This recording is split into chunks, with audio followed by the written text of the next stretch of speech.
अस्सलाम वालेकुम वरहमतुल्लाहि वबरकातुहू। उम्मीद करती हूँ आप सब खैरियत से होंगे। आज इंशाल्लाह ताला हम ख़त दीवानी का आगाज़ करेंगे और उससे पहले मैं आपको बताती हूँ कि आपने इंक को कैसे यूज़ में लेके आना है, ठीक है। और जिन बच्चों के पास कलम नहीं है वो घर में कैसे कलम बना सकते हैं, कलम का एंगल क्या होना चाहिए, किस एंगल के ऊपर आपने कलम को कट करना है, ठीक है। और इसके अलावा जिन बच्चों के पास कलम नहीं है और वो ले भी नहीं सकते, ठीक है, तो उनके लिए जो है मैं डबल पेंसिल का कोर्स भी साथ साथ करवाऊंगी, ठीक है। जैसे मैं कलम के साथ राइट करूंगी वैसे ही मैं डबल पेंसिल के साथ भी आपको राइट करके दिखाऊंगी और आपने प्रैक्टिस करनी है। तो यहाँ पे जो है मैंने कहा था 2 पेंसिल्स चाहिए होंगी। जिनके पास कलम नहीं है वो पेंसिल के साथ भी प्रैक्टिस कर सकते हैं और जिनके पास कलम है वो भी पेंसिल के साथ प्रैक्टिस करेंगे, क्योंकि पेंसिल का यूज़ जो है वो आगे जाके बहुत ज़्यादा होता है। तो यहाँ पे मैंने 2 पेंसिल ली हैं और इनको जो है मैंने अटैच किया है एक दूसरे के साथ। ये बिल्कुल सादा पेंसिल है जो हम राइटिंग के लिए यूज़ करते हैं, तो ये कोई अलग से पेंसिल नहीं मैंने लिए हैं। आप इसकी जगह 2 बॉल पेन भी जो है वो यूज़ कर सकते हैं। अगर आपके पास कोई कलर है तो आप कलर के साथ भी जो है राइटिंग कर सकते हैं, लेकिन आपने इनको जो है ज्वाइंट ऐसे करना है जैसे मैंने किया है।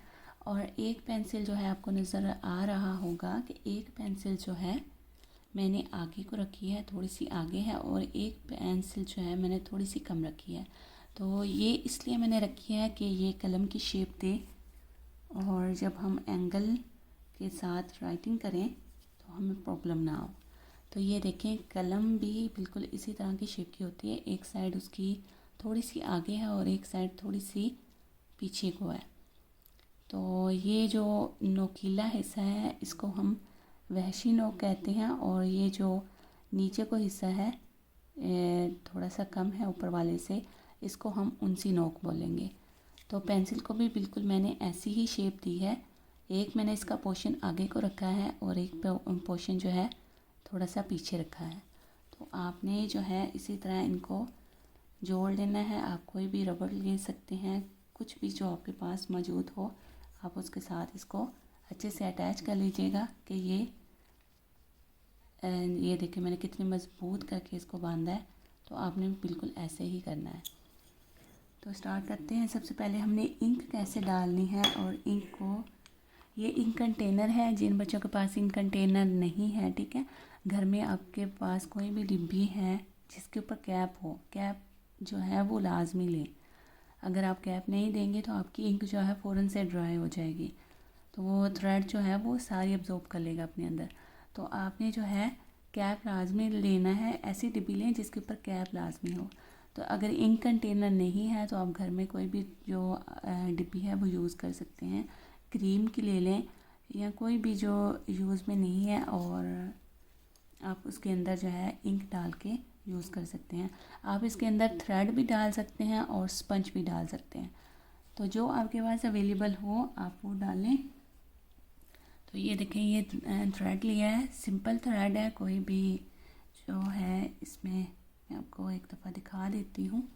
ये देख लें बिल्कुल सिंपल थ्रेड है ये, और ये इसकी क्वांटिटी देख लें, इतनी ली है मैंने और मैं इसके अंदर यूँ डालूँगी, ठीक है।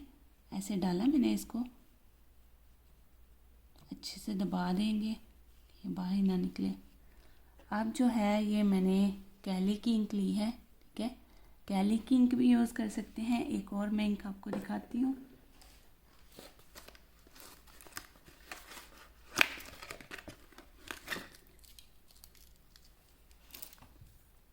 आप ये भी इंक यूज़ कर सकते हैं। एक फौजी ड्राइंग इंक भी आती है, वो भी यूज़ कर सकते हैं।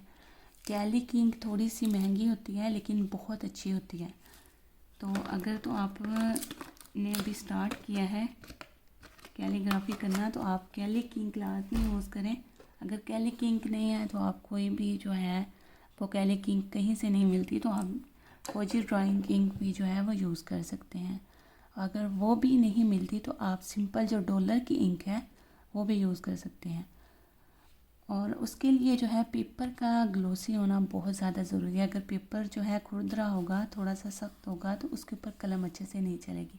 जैसे कि ये पेपर है, ये खुरदरा पेपर है, इसके ऊपर जब मैं इंक लगाऊंगी, मैं आपको लगा के दिखाती हूँ। ये देखें, यहाँ पे मैं आपको कलम चला के दिखाती हूँ। ये मैंने इंक ली। इंक मेरे पास काफ़ी कंटेनर्स में मौजूद है, इस वजह से मैंने न्यू इंक नहीं डाली थी, लेकिन आप लोगों को मैंने समझाना है तो इसके लिए मैं न्यू इंक डाल के आपको दिखाऊंगी।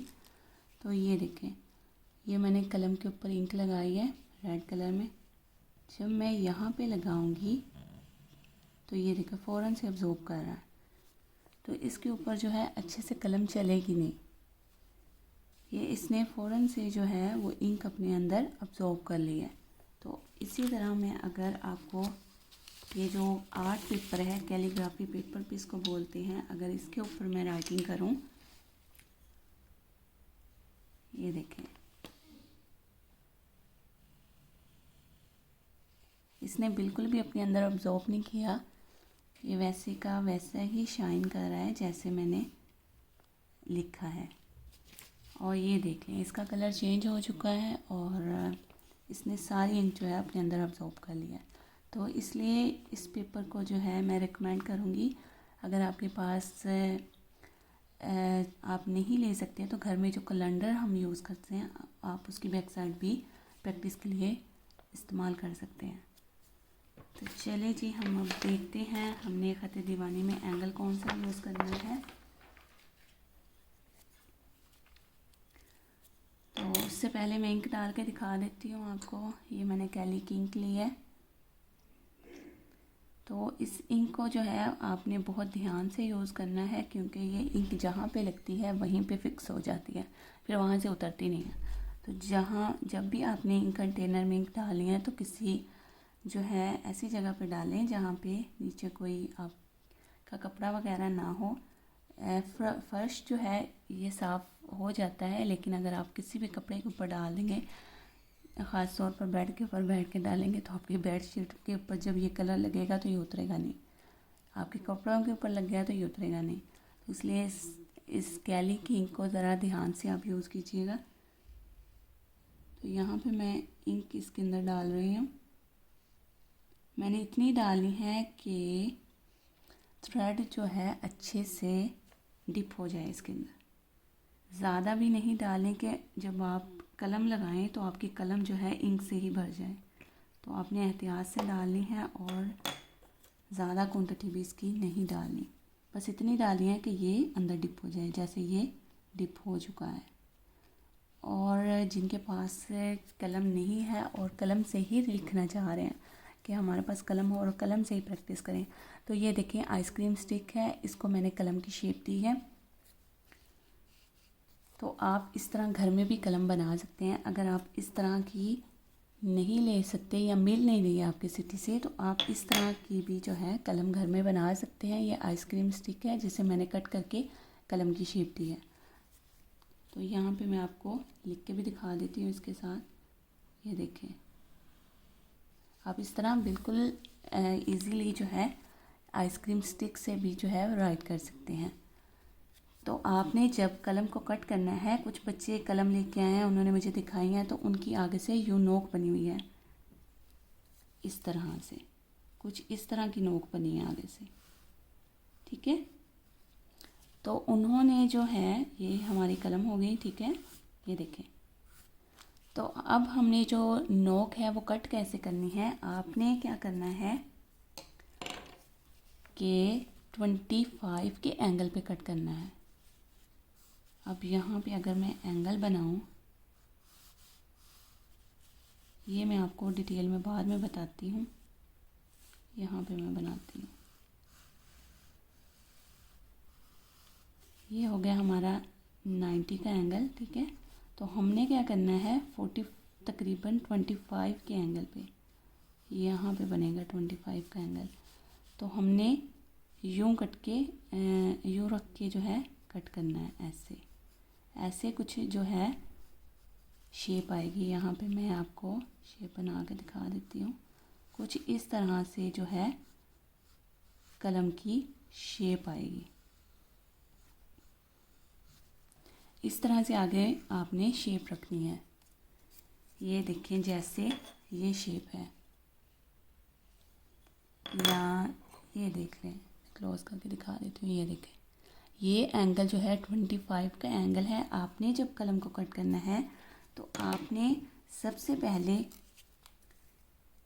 निशान लगा लेना है पेंसिल के साथ, मेजर कर लेना है 25 एंगल कहाँ पे बन रहा है, और वहाँ पे आपने कलम के ऊपर निशान लगा लेना है स्केल के साथ। उसके बाद आपने क्या करना है, कोई भी जो तेज़ नाइफ होगी आपने उस निशान के ऊपर रखनी है। ऊपर से कोई भी वज़नी चीज़ लेके आपने ज़ोर से लगाना है, ज़रब लगानी है, तो आपकी जो शेप है इस तरह से कट हो जाएगी। आपने ज़ोर से लगानी है ज़रब, और साथ में जो है नाइफ़ जो है वो तेज़ होनी चाहिए। बिल्कुल तेज़ होगी तो बहुत अच्छे से कटिंग आएगी। उसके बाद आपने क्या करना है कि आपने कोई भी खुरदरी जगह पर कलम को ऐसे रब कर लेना है। तो उससे ये होगा कि आगे से आपकी कलम जो है बहुत ज़्यादा स्मूथ हो जाएगी। तो अब बात करते हैं, ये चीज़ें बताना ज़रूरी थी, कुछ बच्चों को बिल्कुल भी नहीं पता इन चीज़ों का। तो यहाँ पे मैंने जो है ज़रूरी समझा है कि आपको ये सारा कुछ बताऊँ। तो सबसे पहले हमने, माजरत मेरा कैमरा हिल गया था, तो क्या बात करी थी अब मेरे ज़हन से निकल गई है बिल्कुल भी। तो चलें जी, हम एंगल के ऊपर बात कर लेते हैं। एंगल जो है वो जानना ज़रूरी है। जब तक आपको एंगल का नहीं पता होगा तो आपको कलम चलाना भी सही से नहीं आएगा कि हमने जो लेटर लिखना है वो किस एंगल के ऊपर रखना है। अगर आप गलत एंगल में लिखेंगे तो वो लेटर की जो शेप है वो ख़राब हो जाएगी। तो एंगल को जानना ज़रूरी है, और उसकी पैमाइश को भी जानना ज़रूरी है। अगर आप किसी दुकान के ऊपर दूध लेने जाते हैं तो आप जाकर ये कहते हैं कि हमें इतने लीटर दूध दे दीजिए, तो लीटर में भी हम पैमाइश लेते हैं, हम केजी में भी पैमाइश लेते हैं, ठीक है। तो हर चीज़ की जो है वो पैमाइश होती है।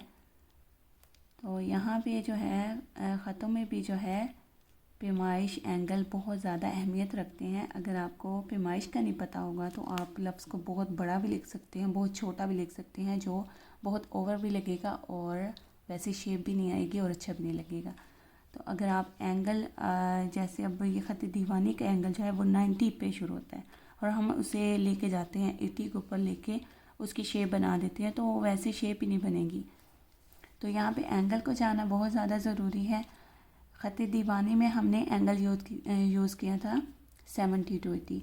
तो यहाँ पे जो हमने एंगल यूज़ करना है वो 90 का एंगल यूज़ करना है। तो सबसे पहले 90 का एंगल देखते हैं बनाते कैसे हैं। यहाँ पे मैं कोई भी जो है पैमाइश प्रॉपर नहीं कर रही, समझाने के लिए यहाँ पे एंगल बनाऊँगी। अगर आप मुकम्मल पैमाइश करना चाह रहे हैं तो इसके भी टूल होते हैं, तो आप जो है प्रॉपर पैमाइश के साथ एंगल बनाएं और फिर जो है आप कर सकते हैं। ये देखें, ये मैंने एक हॉरिजॉन्टल और वर्टिकल लाइन बनानी है। यहाँ पे मैंने बनाई लाइन। तो ये वाला जो पॉइंट है, इन दोनों लाइनों को जो पॉइंट जोड़ रहा है, ठीक है, ये वाला यहाँ पे मैं डॉट बना देती हूँ।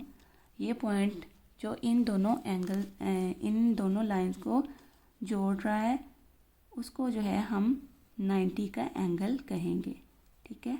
ये जो नुक्ता है इसको 90 का एंगल बोलेंगे। तो ये जो लाइन है 90 के एंगल को शो कर रही है। अब हमने इसी नुक्ते को हाफ करना है, 90 के एंगल को हाफ किया तो 45 का एंगल बनेगा, ठीक है। ये हो गया 45 का एंगल। इन दोनों लाइनों को जब हमने हाफ किया तो 45 का एंगल आ गया। अब सबसे पहले हमने कट लगाना सीखना है कि कट को कैसे लगाते हैं। कट का जो एंगल होता है वो 45 का एंगल होता है, ठीक है। 45 के एंगल पे रख के हमने कट बनाने हैं। और आम अल्फाज में, सादा अल्फाज में मैं ये कहूँ, और यहाँ पे देखिए मैंने लाइन खींची, ये देखिए इसी लाइन के ऊपर रख के जो है हमने कट बनाने सीखने हैं। अगर ये मैं लाइन नहीं लगाती तो वैसे भी अगर मैं यहाँ पे कट बनाऊँ तो मैंने कलम को जो है उसी लाइन के हिसाब से रखना है और कट बनाने हैं। ये देखें, यहाँ पे मैंने इस लाइन के ऊपर कलम को रखा, मैंने इंक लगा ली है और मैंने इसको यूं खींच दिया। ठीक है, तो ये हमारा कट बन जाएगा। इसके 4 कोने होंगे, 1 2 3 और ये 4।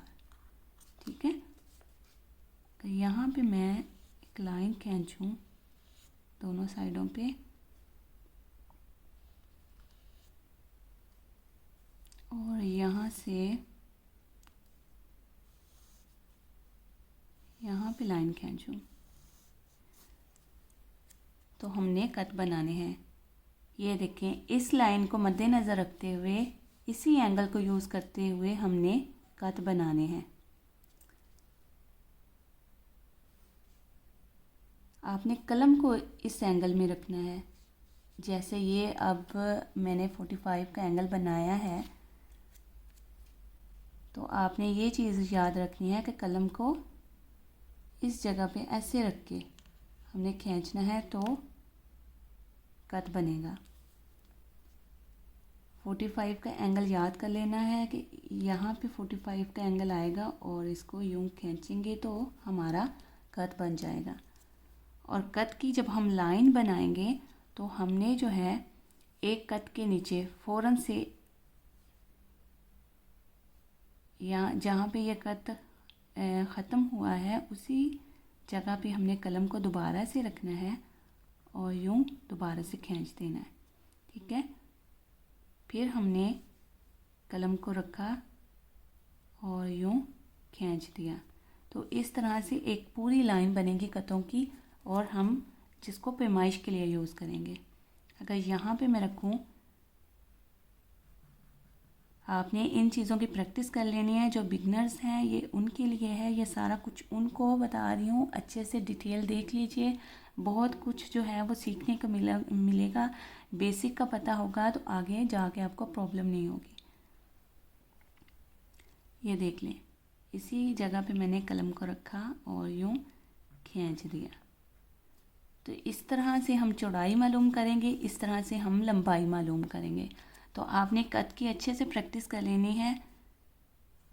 फिर भी आपको समझ नहीं आती तो आप मुझे ज़रूर बताइएगा, मैं और ज़्यादा डिटेल में इन चीज़ों को डिस्कस कर लूँगी और कोशिश करूँगी कि जितना अच्छे तरीके से मैं आपको समझा सकूँ मैं समझाऊँ। तो ये देख लें, पेंसिल के साथ भी यही तरीका होगा। पेंसिल को भी हमने 45 के एंगल पे यूँ रखना है। ठीक है, और इस तरह कट बनाएंगे। पेंसिल, जो बच्चे पेंसिल के साथ सीखना चाह रहे हैं ये उनके लिए है। एंगल वही होगा, हर चीज़ वही होगी, बस ये फ़र्क होगा कि आप पेंसिल के साथ सीख रहे हैं। तो आपने सबसे पहले तो कट बनाने सीखने हैं। आपको कट आ जाएंगे। कट का एंगल याद रखना है कि 45 का एंगल होगा। 90 का एंगल जब बनाएंगे, जब उसको हाफ करेंगे तो 45 का एंगल बनेगा और 45 के एंगल पे आपने कट बनाने सीखने हैं। अब बात कर लेते हैं ख़त दीवानी में कौन सा एंगल यूज़ होता है। तो ख़त दीवानी में जो एंगल हम यूज़ करेंगे, ये देख लीजिए, ये मैंने फिर से एक 90 का एंगल बनाया। ये जो जॉइंट जहाँ से ये आपस में जुड़ रहे हैं, आपस में मिल रहे हैं, इस पॉइंट को ये देखिए, ये डॉट मैंने बना दिया है। इस जगह को हम 90 का नाम देंगे। ठीक है, जब इसको हाफ किया तो 45 का एंगल आएगा, जैसे मैंने ये कट बनाए हैं, जिस एंगल पे मैंने ये कट बनाया है। ठीक है, तो यहाँ पे जो है 45 का एंगल हुआ। हमने जो है ख़त दीवानी में, ठीक है, ख़त दीवानी की बात कर रही हूँ, ये एंगल यूज़ करना है 90 का एंगल। 90 के एंगल पे कलम को रख के हम इसकी प्रैक्टिस करेंगे। तो सबसे पहले आपने जब प्रैक्टिस करनी है, जो बिगनर्स हैं जिनको बिल्कुल भी कलम का नहीं पता, ये कलम चलानी नहीं आती, ये उन सब के लिए है। ये देखिए, ये 90 का एंगल है। यहाँ पे मैं थोड़ा सा इसको लंबा खींच लेती हूँ ताकि ज़्यादा टॉपिक क्लियर हो जाए। तो ये देखें, यहाँ पे मैंने कलम को रखा, ये 90 का एंगल है, ये 90 का एंगल है, ठीक है। और एक और चीज़, उनसी नोक से लेके वहशी नोक तक जो हिस्सा बनता है उसको हम कत बोलते हैं। कत को जो है इस तरह भी राइट किया जाता है, ठीक है, इस तरह भी राइट किया जाता है। हाफ भी हम इसको यूज़ करते हैं, ठीक है, और हाफ से भी कम यूज़ करते हैं। तो ये कत की शेप है जो हम यूज़ करेंगे आगे जाके। तो आपने परेशान नहीं होना ये चीज़ें, इसीलिए मैं यहाँ पे डिस्कस कर रही हूँ कि आपका टॉपिक जो है अच्छे से क्लियर हो जाए और आगे जाके आपको प्रॉब्लम ना हो। तो ये कत की शेप है, ठीक है, कि कुछ जगह ऐसी होंगी जहाँ पे हम ये वाला कट यूज़ करेंगे, कुछ जगह ऐसी होंगी जहाँ पे हम ये वाला कट यूज़ करेंगे, कुछ ऐसे होंगे जहाँ पे ये यूज़ करेंगे। तो आपने नोट किया, ये पेपर जो है मैंने आपको पहले भी बताया कि ये पेपर जो है खुरदरा है। इसके ऊपर जब हम कलम यूज़ करेंगे या तो इंक जो है वो आपकी फैल जाएगी या फ़ौरन से ड्राई हो जाएगी। तो ये देखें, यहाँ पे मैंने इंक लगाई है, फ़ौरन से फैल गई है। तो आपने इसलिए आर्ट पेपर यूज़ करना है, कैलीग्राफी पेपर भी जिसको बोलते हैं, जिसके अंदर शाइनिंग बहुत ज़्यादा होती है, जिसके अंदर ना इंक फैलती है ना अब्जॉर्ब होती है। तो ये 90 का एंगल मैंने रखा था। अब ये यहाँ पे इंक फैल गई है तो नीचे से हम देख लेते हैं। ये देखिए, हमने जो है यूँ प्रैक्टिस करनी है। ये 90 का एंगल है और 90 के एंगल पे कलम को रखा और इसको बैक लेके गई हूँ मैं। अब जैसे हमने अलिफ ही लिखना है तो हमने 90 के एंगल के ऊपर कलम को रखना है, बिल्कुल सीधा। हमने ख़त दीवानी में ख़त सुलस में क्या देखा था कि हमने 70 to 80 का एंगल यूज़ करना है। तो तब जो है इस तरह से कुछ शेप आई थी, ठीक है। तो जब हमने अब दीवानी का करना है तो कुछ इस तरह से स्टार्ट की शेप आएगी हर लेटर की।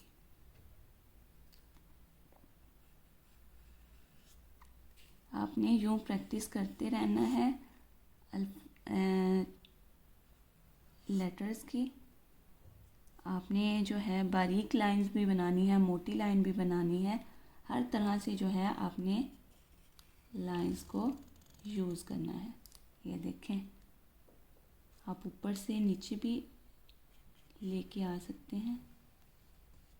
आपने नोट किया है मैंने एंगल जो यूज़ किया है वो यहाँ पे 90 का एंगल यूज़ किया है। यहाँ पे भी, यहाँ पे भी, यहाँ पे भी बिल्कुल सीधा है, सीधी कलम रखी है और उसको दोबारा से गोलाई में लेके आई हूँ।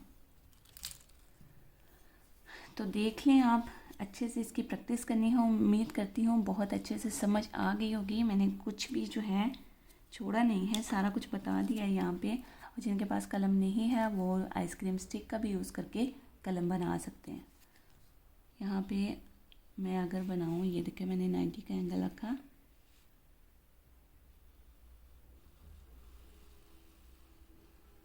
देख लें वैसी ही शेप आई है जैसे मैंने कलम के साथ बनाई है। तो जिनके पास कलम नहीं है वो आइसक्रीम स्टिक भी जो है वो यूज़ कर सकते हैं। आपने आइसक्रीम स्टिक को भी वैसे ही कट करना है जैसे आपने कलम को कट किया।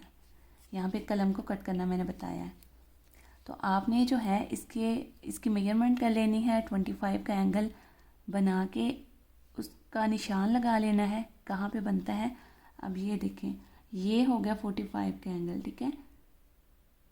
ये मैंने 45 का एंगल बनाया ना, तो हमने जो कलम को कट करना है, यहाँ पे अगर मैं सीधा रखूँ इसको तो यहाँ पे कुछ 45 का एंगल बन रहा है, 25 का सॉरी। तो यहाँ पे हमने ऐसे करके निशान लगा लेना है, ऐसे, ठीक है, पेंसिल के साथ लगा लीजिएगा। उसके बाद हमने मिसाल के तौर पर ये नाइफ़ है, ठीक है, इसको हम नाइफ़ जो है कंसीडर कर लेते हैं। यहाँ पे रखा मैंने इसको, इसके ऊपर जो है हमने ज़ोर से कोई भी जो भारी चीज़ होगी वो ज़ोर से मारनी है। जब इसकी ज़रब लगेगी तो ये कट हो जाएगी उसके बाद जो है आपने किसी भी खुरदरी जगह पे, जैसे अब दीवार है, आप दीवार के ऊपर भी इसको ऐसे यूँ रब कर सकते हैं, तो ये आगे से बहुत ज़्यादा स्मूथ हो जाएगी और 3-4 दफ़ा यूज़ करेंगे तो बिल्कुल स्मूथ हो जाएगी वो, और आप अच्छे से इसको यूज़ कर सकते हैं। चलें जी, अब हम स्टार्ट करते हैं ख़त दीवानी में अलिफ को कैसे राइट करते हैं। सबसे पहले मैंने आगे भी आपको बताया कि सबसे पहले हमें पैमाइश का पता होगा तो हम जो है वो शेप बना सकेंगे। कोई भी कपड़ा हमने कट करना हो तो सबसे पहले उसकी पैमाइश की जाती है, उसके बाद उसकी कटिंग होती है। तो यहाँ पे सबसे पहले हमने 6 कट बनाने हैं। ख़त दीवानी में जो अलिफ यूज़ होता है वो 6 कट का होता है। तो यहाँ पे मैं एक लाइन खींचूँगी, सबसे पहले कलम के साथ राइट करती हूँ, उसके बाद मैं डबल पेंसिल के साथ भी राइट करके आपको दिखाऊंगी इंशाल्लाह। तो सबसे पहले हमने यहाँ पे 6 कट बनाने हैं। तो यहाँ पे मैंने एक स्ट्रेट लाइन खींची है, उसके बाद यहाँ पे मैं कट बनाऊंगी। 6 कट बनाएंगे हम। मैं कट आपको बनाना सिखा चुकी हूँ, तो आपने कट को देख लेना है कैसे बनाते हैं। 2 3 4 5 और ये 6। आपने कट जब बनाने हैं एक दूसरे के ऊपर नहीं रख के जो है बनाने हैं, बल्कि इनमें इतना इतना गैप होना चाहिए। एक मुकम्मल कट बने फिर आप दूसरा कट बनाएं। एक कट के ऊपर ही रख के दूसरा कट ना यूँ खींचें तो वो गलत हो जाएगा। तो यहाँ पे जो है हम इस साइड पे जहाँ पे हमने एक स्ट्रेट लाइन खींची है, इसी के ऊपर हमने एक कट बनाना है और एक कट हमने आगे रख के अलिफ को खींचना है। तो यहाँ पे जो है मैंने कट बनाया, ठीक है।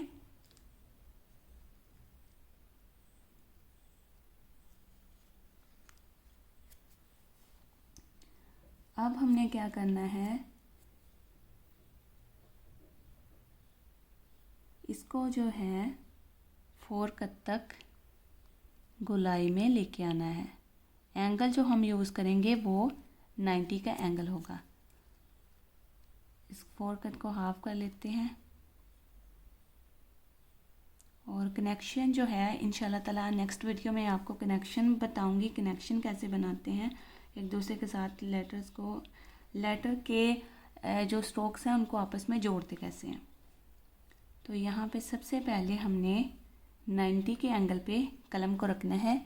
ख़त दीवानी में जो एंगल यूज़ होगा वो 90 का होगा, ठीक है। तो ये बिल्कुल सीधा आएगा। यहाँ पे हमने कलम को रखा 90 के एंगल के ऊपर, ऐसे, ठीक है। इसको ऐसे रखा और इसको हमने बैक लेके आना है गुलाई के साथ।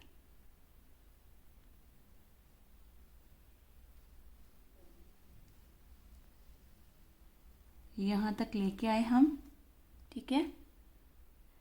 फिर हमने क्या करना है कि जहाँ पे हमने छोड़ा था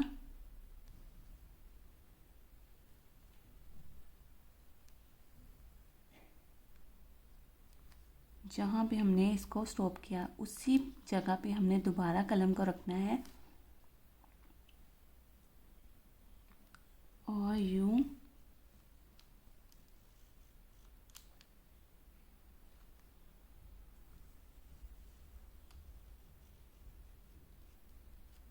लेके आना है गोलाई में।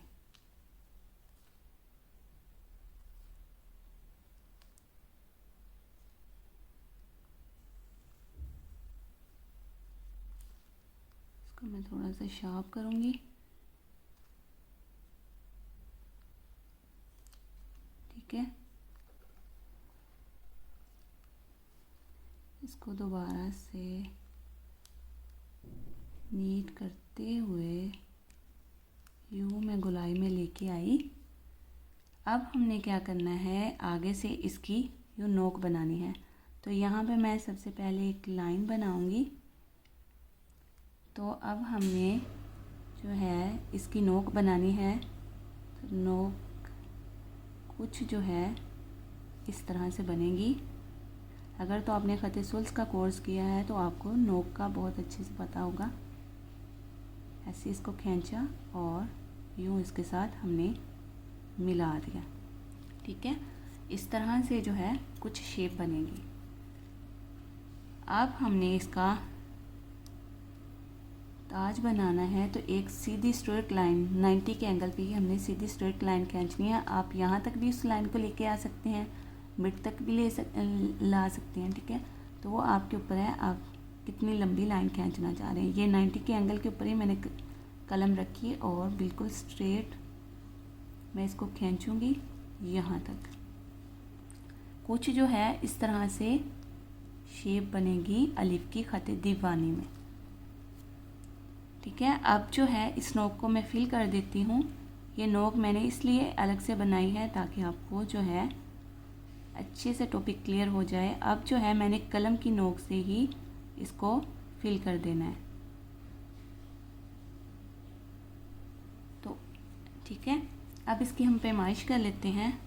यहाँ पे अगर मैं लाइन खींचूँ, अगर यहाँ से यहाँ तक इसकी पैमाइश करें तो इसकी जो चौड़ाई हम रखेंगे वो 2 कत होगी। ठीक है, 1 और ये 2 कत। ठीक है, अगर यहाँ पे हम इसकी चौड़ाई देखें तो 1 कत हमें यहाँ पे इसकी चौड़ाई मिलेगी। अगर यहाँ से एक मैं लाइन खींचूँ, ये लाइन मैंने खींची हुई है, इसी जगह पे अगर मैं यूँ लाइन खींचूँ, ठीक है, तो यहाँ पे जो चौड़ाई रखेंगे वो भी 1 कत आएगी। और 1 कत हमने बनाना है। उसके बाद जो है हमने इसको खींच के नीचे लेके आना है। तो यहाँ से यहाँ तक, तो यहाँ पे मैं लाइन बनाऊँ। ठीक है, ये देखिए। हाँ जी, यहाँ पे भी जो है मैंने 1 कत का गैप रखते हुए ऊपर वाला स्ट्रोक बनाया है। अब इसकी दूसरी शेप देख लेते हैं। इसी अलिफ की ख़त दीवानी में ऐसे भी अलिफ लिखा जाता है और यूँ गोलाई में भी लिखा जाता है। तो सबसे पहले इसकी पैमाइश करते हैं। तो यहाँ पे सबसे पहले मैं लाइन लगाऊंगी।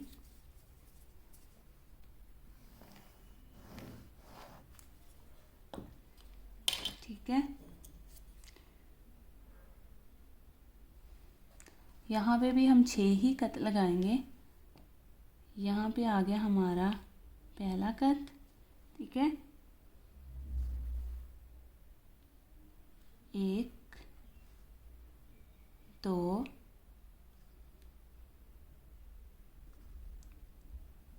3 4 5 और ये 6 कट बनाए हैं हमने। अब हम इसकी शेप देख लेते हैं। पहले की तरह यहाँ पे हम आके स्टॉप करेंगे और गोलाई में यूँ ऊपर को लेके जाएंगे।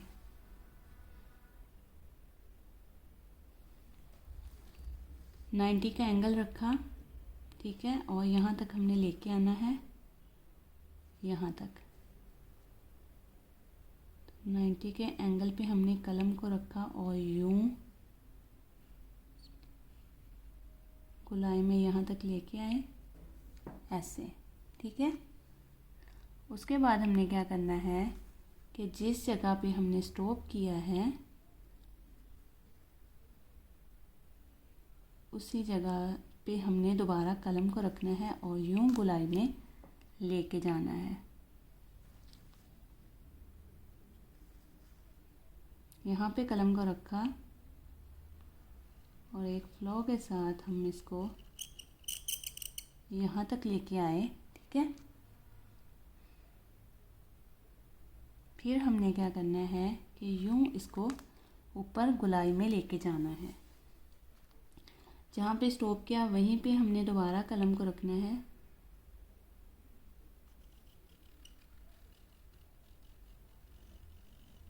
और यूं गोलाई में इसको बना देना है।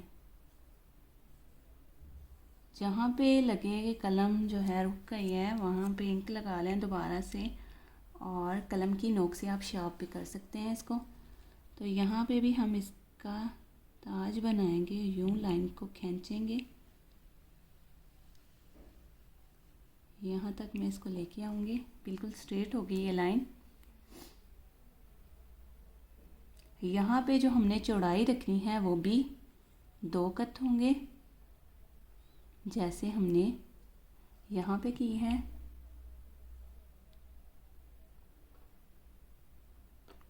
यहाँ पे 1 कत आएगा, ठीक है। यहाँ पे जो है हमने, अगर यहाँ पे मैं लाइन खींचूं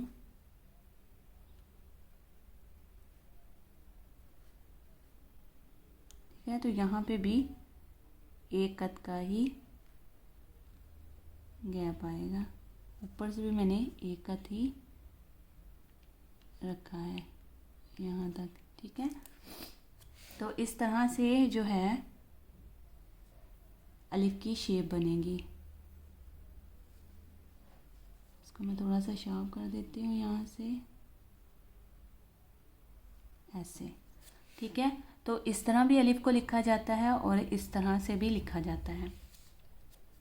यहाँ पे जो है मैं डबल पेंसिल के साथ राइट करूँगी, तो आप देख लें, जो बच्चे कलम के साथ नहीं लिखना चाह रहे हैं वो डबल पेंसिल के साथ भी लिख सकते हैं। तो इस तरह भी आप ख़त्म दीवानी में अलिफ लिखेंगे और इस तरह से भी। तो आपने दोनों की प्रैक्टिस करनी है। स्टार्टिंग पॉइंट और लास्ट वाला पॉइंट बिल्कुल जो है वो नीट होना चाहिए। देखें, जैसे ये मैंने इसकी नोक बनाई है तो बिल्कुल बारीक नोक है। यहाँ पे आके आपने इस चीज़ को मोटा नहीं करना, और स्टार्ट में एंगल जो है वो 90 का ही होना चाहिए। तो यहाँ पे हम डबल पेंसिल के साथ करते हैं। यहाँ पे मैं लाइन बनाऊंगी फिर से, ठीक है। थोड़ा सा मैं इसको डार्क कर देती हूँ, और यहाँ पे हमारा कट आएगा। स्ट्रोक यहाँ पे मैं नहीं शेयर कर रही हूँ क्योंकि मैं अलग अलग हर चीज़ अब डिटेल के साथ बता रही हूँ, तो स्ट्रोक्स अलग अलग लिखने की ज़रूरत नहीं है। यहाँ पे मैंने एक कट बनाया, सेम वही प्रोसेस होगा, बस फ़र्क ये होगा कि हम डबल पेंसिल के साथ राइट करेंगे। तो यहाँ पे हम 6 कट बनाएंगे, 1 2 3 4 5 और ये 6 कट, ठीक है। 6 कट बनाए हमने।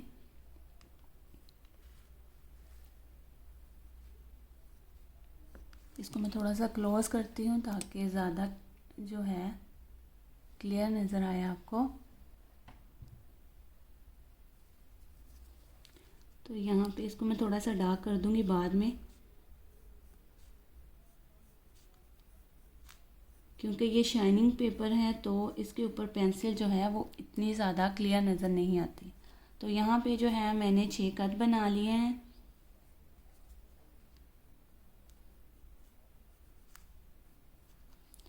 अब हमने क्या करना है कि यहाँ पे कलम को रखा पेंसिल को रखा 90 के एंगल पे, और यहाँ तक हमने इसको लेके आना है। क्लियर है? एक सेकंड में इसको दोबारा से जो है थोड़ा सा डार्क कर देती हूँ। ये देख लें, मैंने पेंसिल के साथ ही कट बनाए हैं। वीडियो बहुत लंबी हो गई है तो मैं कोशिश कर रही हूँ कि जल्दी जल्दी इस काम को कंप्लीट कर लूँ। तो ये देख लें, थोड़ा सा अब उम्मीद है कि क्लियर हो गया होगा। अच्छा जी, चलें अब 90 के एंगल पे ही हमने पेंसिल को रखना है, यूँ, और गोलाई में यहाँ तक लेके आए और यूँ एक फ्लो के साथ हमने इसको ऊपर लेके जाना है, ठीक है। इसको मैं दोबारा से थोड़ा सा हाईलाइट कर देती हूँ ताकि ज़्यादा अच्छे से नज़र आ जाए। कल से मैं कोशिश करूँगी कि मैं वॉल पेंट के साथ जो है इस टोपी को क्लियर करूँ। अच्छा जी, यहाँ पे मैं एक स्ट्रेट लाइन लगाऊंगी जो हमारा ताज बनेगा। ठीक है, तो यहाँ पे जो चौड़ाई आएगी वो भी 2 कत होगी, यहाँ पे चौड़ाई 1 कत होगी। तो इसको मैं थोड़ा सा भी हाईलाइट कर देती हूँ दोबारा से।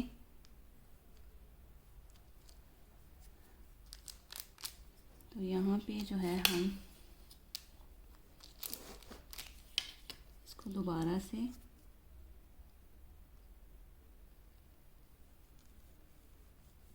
थोड़ा सा मैं डार्क करती हूँ।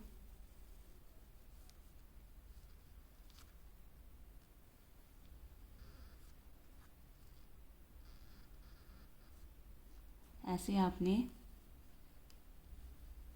राइट करना है और इसकी प्रैक्टिस करनी है। अब इसको मैं थोड़ा सा फिल कर देती हूँ।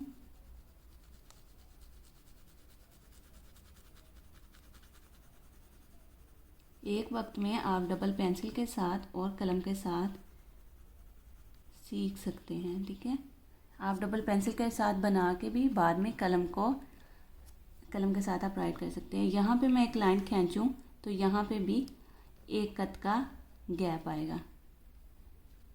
तो चलिए मैं इसको पहले फिल कर लेती हूँ, फिर मैं मिलती हूँ आपसे।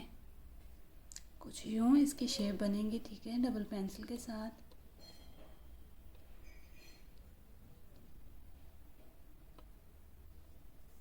उम्मीद करती हूँ अच्छे से समझ आ गई होगी।